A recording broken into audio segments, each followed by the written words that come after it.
নমস্কার ক্রিকেট প্রেমীও, আমি সুমন। আমি চলে এসেছি এই আইপিএল সিজনে আবার একটা নতুন কম্প্যারিজন ভিডিও নিয়ে। আর এই ভিডিওতে আমরা করতে চলেছি 2024 ফাইনালিস্ট টিমেদের মধ্যে কম্প্যারিজন, এসআরএইচ ভার্সেস কেকেআর। তো চলো দেখে নিয়ে যাক এই আইপিএলে কে এগিয়ে আছে, কলকাতা নাকি হায়দ্রাবাদ। আর প্রথমে কথা বলবো কাভিয়া কিউটির দানব টিমকে নিয়ে। আর এসআরএইচের ওপেনিং কম্বো হলো Abhishek Sharma and Travis head.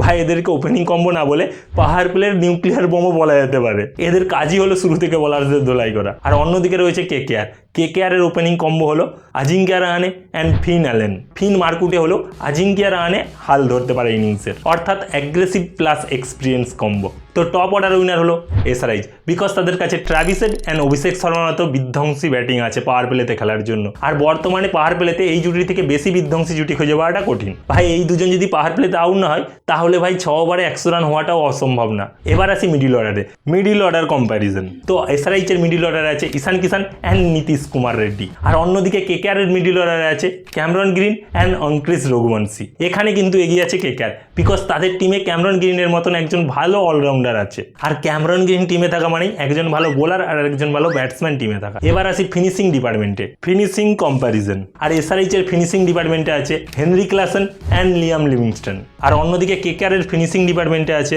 Rinku Singh, Sunil Narine plus Ramandeep Singh. আর এখানে উইনার হলো কেকেআর, বিকজ তাদের কাছে সুনীল নারিন আছে। আর সুনীল নারিন ব্যাট আর বল হাতে কী করতে পারে সেটা নিশ্চয়ই তোমাদেরকে বলে দিতে হবে না।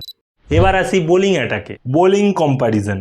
এসআরএইচ এর বোলিং অপশন হলো প্যাট কামিন্স, হর্ষল প্যাটেল, তবে স্পিনে এসআরএইচ এর কাছে জিসান আনসারি মূল ভরসা। আর অন্যদিকে কেকেআর এর বোলিং অ্যাটাক হলো সুনীল নারায়ণ, বরুণ চক্রবর্তী অ্যান্ড মাথিসা পাথিরানা। আর এই বোলিং অপশানে পেস বোলিংয়ের ক্ষেত্রে এগিয়ে থাকছে এসআরএইচ, আর স্পিন বোলিংয়ের ক্ষেত্রে এগিয়ে থাকছে কেকেআর। আর যদি আমি এই দুটো টিমকে আলাদা আলাদাভাবে আলাদা ডিপার্টমেন্টে রেটিং করি তাহলে ঠিক এইরকমটা করব। ব্যাটিং অর্ডারে আমি এসআরএইচকে দেবো 5-এ 5 আর কেকেআরকে দেবো 5-এ 4। আর মিডল অর্ডারে আমি দুটো টিমকেই 5-এ 4 পয়েন্ট দেবো। আর ফিনিশিং ডিপার্টমেন্টে আমি কেকেআরকে দেবো 4 আর হায়দ্রাবাদকে দেবো 3.5। আর পেস বোলিং কম্প্যারিজনে আমি হায়দ্রাবাদকে দেবো 5-এ 4 আর কেকেআরকে দেবো 5-এ 3। তেমনই স্পিনিং কম্প্যারিজনে আমি কেকেআরকে দেবো 5-এ 4 আর হায়দ্রাবাদকে দেবো 5-এ 3.5।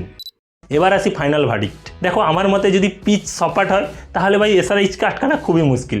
এসআরএইচ সেই পিচে ফার্স্ট ব্যাটিং করলে 300+ রান বানিয়ে দেবে, আর যদি লাস্ট ব্যাটিং করে তাহলে 270-80 টার্গেট তাদের কাছে কিছুই না চেস করা।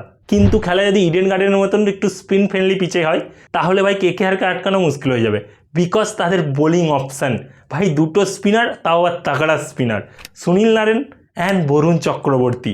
ভাই যে কোনো ব্যাটিং লাইন আপকে ধ্বংস করে দেওয়ার মতন ক্ষমতা রাখে এই দুজন। এখন তোমাদের টার্ন, তোমরা কমেন্টে গিয়ে বলো তোমাদের হিসেবে কোন টিমটি বেশি শক্তিশালী, কেকেআর নাকি হায়দ্রাবাদ। আর এই আইপিএলের আরও এমন অ্যানালাইসিস পেতে ভিডিওটিকে লাইক, চ্যানেলটিকে সাবস্ক্রাইব অ্যান্ড ভিডিওটিকে শেয়ার করে দিও। Till then stay sunny and enjoy cricket.